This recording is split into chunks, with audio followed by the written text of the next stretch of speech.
Barnes, and today we're gonna learn how to do a fake ollie.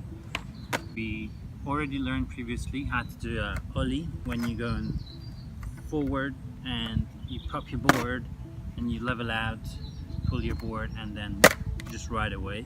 Fake ollie is pretty much the same. The only difference, your board is you're going that way, you pop your board, and then you level out and you ride away that way. It's fairly simple, it's the same movement. The only difference might be when you're rolling backwards, you have to like pop the board forward, and at the same time you have to like pull your back feet backwards. So that's the main difference. Might be hard the first time to have the perfect balance to bring it back. It might be a bit off balance in the very first time, but you can learn it pretty quickly.